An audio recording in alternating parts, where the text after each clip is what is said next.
দেখো আজকে আমাদের এই অফ সিজনেও ইলিশ মাছ এনেছে। ইলিশ মাছ 4 টুকরো আমি ঝোলে রান্না করেছি, আর 4 টুকরো এই সর্ষে বাটা দিয়ে করব। দেখে নাও, সর্ষে আমি শিলেই বেটে নিয়েছি।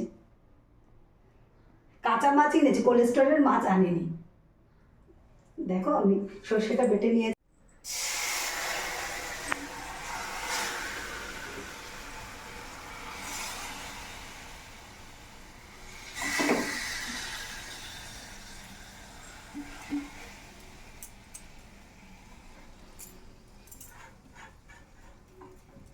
আমাদের একটু করা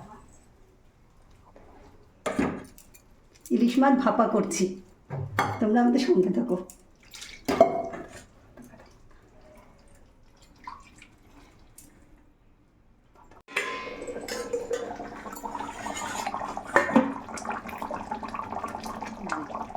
দেখো আমাদের রান্না কমপ্লিট হয়ে গেছে। এই যে এই 4 পিস দিয়ে, এই যে 4 পিস দিয়ে ঝোল করেছি আর 4 পিসে ভাপা করেছি। কেউ বাড়িতে আসবে না, আমরা নিজেরাই খাবো। কোনো অতিথি বাড়িতে আসবে না, আমরা নিজেদের জন্য খাবার জন্য এটা এনেছি। Tata, bye bye.